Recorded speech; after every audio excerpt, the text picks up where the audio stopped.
Stephen Bertolino has made it clear that he is not going to be commenting in the aftermath of this, but that doesn't mean that the other side doesn't want to have their story heard. And so what I'd like to do, I'm going to hold up my phone here to the microphone. Joining us now on WFLA Now is attorney Pat Reilly. Pat, you're live across all platforms, just so you're aware. All right. Hi, JB. Hi there, Pat. Pat, of course, who folks saw in court during the pretrial hearing in Sarasota County Court a couple of days ago. Pat, you contacted me, and I'll give you just the kind of floor and to say what you'd like to say in the aftermath of this.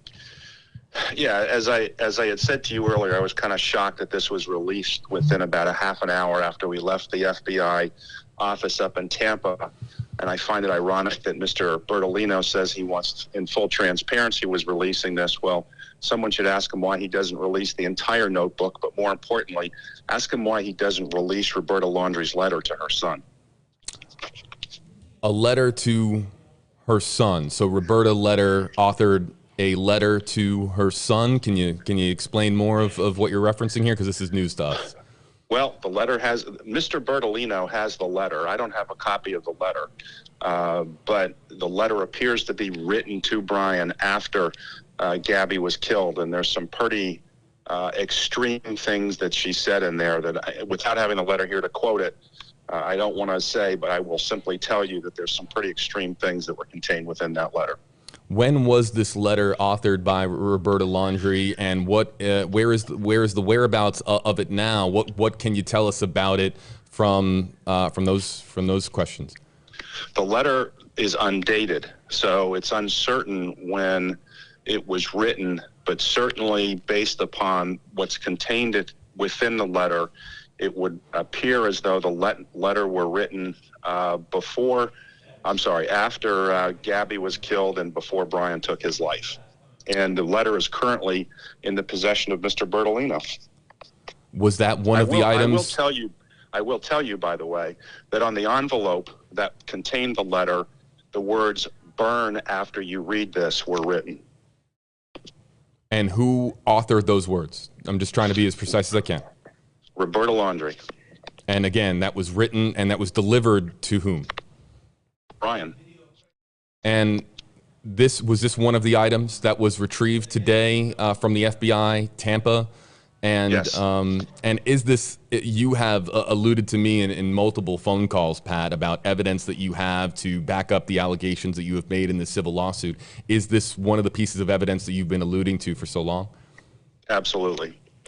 And where does the letter fit in to as far as this story that we are now learning of, with Brian's words, his final words as revealed in the notebook? Where does the letter fit in relation to the story in the notebook? I don't know that the letter necessarily fits in with the story of what's in the notebook. I'm simply responding to Mr. Bertolino suggesting that he's trying to be transparent, but he's picking and choosing what he wants to be transparent about. So this is now you believe, of course, that this was released by Stephen, or I don't want to put words in your mouth. Do you believe that this was released by Stephen Bertolino as a chess move in the civil lawsuit? I candidly don't know why it was released by Mr. Bertolino. That was a question that I've been pondering since it was released. I don't know if it was released in an effort to try to find some kind of sympathy for Brian because of what's contained in there. I don't see that. If he's trying to garner sympathy, I don't think that's going to work because it's an admission that he killed her. And even more so, if this was the woman he loved and there's supposed to be some sympathy, he left her body there and told no one where she was, or at least not my clients where she was. One more time, the cover of the envelope, according to you, did you see this envelope today at FBI Tampa? I did. And again, it said what? Words to the word, and this may not be the exact words, but it was burn after you read this. And it was a letter that Roberta was giving to Brian. Yes. And so burn after you read this. Why would in your words, why would a mother deliver that letter to her son? This is a family that was on vacation together after Brian returned home. Can you provide some clarity as to why Roberta would say that to her son and do so in the form of a letter? I mean, they're communicating, I'm sure. I mean, Brian returned home to Northport. He's returning back and living under the same roof as his mother and father. So then why would this letter exist? I don't know if that letter was written before or after he came back to Northport, but there was the most I want to say is that there was an offer to assist Brian with some things in that letter. An offer to assist Brian with some things in that letter. You have alluded to, Pat, and it's written in black and white in the lawsuit. You have made the claim that Chris and Roberta Laundrie attempted to help their son Brian flee the country. Is that a part of this letter, this note? No, that's not a part of the note. Not to my recollection, no. Because we're now getting some different, you know, I'm just trying to figure out exactly where this factors in and where this fits in, because we have the allegation, the civil lawsuit, that they were trying to help him get out of the country, but now this burn envelope letter is part of the equation. So I'm just trying to figure out exactly where this all fits in chronologically and how it fits into the relationship that existed between Brian and his mother. I guess the most I can say, because again, it was undated, and so I'm guessing when the letter was actually written. Again, I'm fairly certain it was between the time period of Gabby's passing and then Brian committing suicide. So I don't know the exact date it was written. I don't know when it was delivered, but it was found on Brian, or actually it was found in the van when he came back. So I'm led to believe that he had that, he received that before he came back to Northport, but I don't know that for certain. Oh, so the letter was found in the van? Yes. Okay. Well, I'm sorry, no. The letter was found in the Laundrie's home, but it had been taken out of the van. Gotcha. Okay, so now according to Pat Reilly, of course, who we're on the phone with here on WFLA now, there's this the presence of this letter that exists.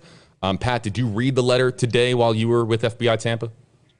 I did. What can you tell us about it other than what it said on the cover of the envelope?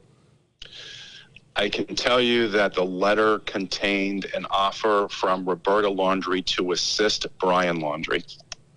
And you won't tell us what? I prefer not to say exactly what it said until I have the letter in front of me, or you have the letter in front of you and you can see exactly what it says. To assist Brian in something, but again, this was found and was taken from the van, but found in the Laundrie home, so it's likely dated at some point before Brian returned home to Northport, or at least in that time window. So you're alluding to, and you're not telling us what it is, but you are alluding to Brian being offered help by his mother Roberta to do something that we're not being told what that is at this time. Correct. Okay. Your reaction to this story that Brian left behind. I'm sure by now, of course, you have read the 8 pages of the notebook.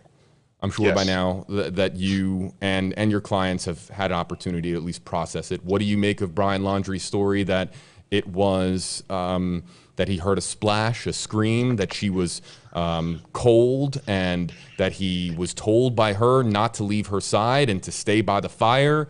And this story that has been presented by Brian and his final words to the world, what do you and your clients make of this story? That's a version. There's another version. I don't have a copy of the other version yet, but I've been advised there's another version that he authored that we will be getting, hopefully through the Freedom of Information request, that does not entirely match up this particular version. So you're saying that there is a second note of confession? Yes. And is it a written note of confession, or is it another different form of a confession? I ask this because I know that these two were so tech savvy, and somebody who really lived a lot of their life, at least they were very prevalent on social media. So is this a written note, or is this something else? It's on a device. It's a device. Is it a Yes. Is it a typed out note? To the best of my knowledge, yes. So you're saying that there is a second note that has been typed out on a device that you do not have possession of and was not part of the gathering of evidence today by FBI Tampa? Correct. And I want to just confirm, are you saying that the story that is told in this digital note doesn't match what is laid out in this written note? It's similar, but it's not the same. But neither, this note makes no sense as to what happened. In what way? Please elaborate. My understanding is that the area where Gabby's body was found was not very far away from where Brian Laundrie could have gone and sought help for her if he wanted to. Can you provide any explanation? And this would be one of the first questions that I would ask for Mr. Bertolino, who did have conversations with Brian before he went into the Carlton Reserve and claimed his own life. Is there any reason why, that to your understanding with this story and this version of events, why Brian didn't call 911 or specifically seek out help in another form before carrying out, in his words, or in really laying it out for our audience here based on the story that he presented, what was a mercy killing? Well, I can't answer that. I wasn't there. I can only say that I don't believe his story. Okay. Do your clients believe the story? Oh, no. Where does this fit in now legally, Pat? Going forward, you and I had conversations earlier this week about how this was just coincidence that the pretrial hearing, the hearing on the motion to dismiss, was on Wednesday, and that just by pure coincidence that today, Friday, the 24th, June 24, 2022, that today was the day that you and Bertolino were at FBI Tampa to pick up and receive this evidence. Where does this now fit into the legal picture as far as the civil lawsuit? There are so many people around the world who have been clamoring justice for Gabby, and so many people around the world that have just been clamoring for the truth overall. So where does this now, we're getting a lot of new information today. We're hearing the news story that has been presented by Brian Laundrie in his final words in the notebook. You're now talking about a letter that exists between Roberta Laundrie to her son with some aggressive language on the envelope of that letter, and then also as well now a digital note that you says partially contradicts the written note that we have presented in front of us today. So where does this all fit into the puzzle that is this civil lawsuit? I think it's too early to tell. I want to wait until through the discovery process we have all of the information and we have the freedom of information. We get our documents through the Freedom of Information request, and then I'll be in a better position to analyze where it all fits in. I have submitted a Freedom of Information Act request as well. Are we expecting to hear back on that FOIA? Now that the FBI has released that evidence, are we in an accelerated timeline to get perhaps some of those FOIA requests responded to? I can't answer that. I can't speak for the FBI. Okay. Pat, with Mr. Bertolino defending, of course, his clients, and of course you advocating for your clients, a big question, of course, that has come into this is, and we were talking about this earlier, is remorse. And whether or not Brian expressed remorse, and whether or not you believe that Chris and Roberta Laundrie have remorse. Stephen Bertolino on News Nation, speaking to Brian Enton the other night, Wednesday night, said that he and his clients have no regrets with how they handled the situation. So remorse is something that I have asked questions about. I've asked our audience here, and 76% of our audience has said that they don't believe that Brian was remorseful as far as his last words here. Do you believe that there is remorse in the words of Brian Laundrie, and do you believe that there is remorse from Chris and Roberta Laundrie as well? I can't speak about Chris and Roberta Laundrie because, no, I'll certainly say I've not seen any remorse on their part. As far as Brian is concerned, in reviewing this notebook, I'm not seeing remorse in it. I'm seeing a lot of self-pity, but I'm not seeing remorse. What do you think is the future of this story?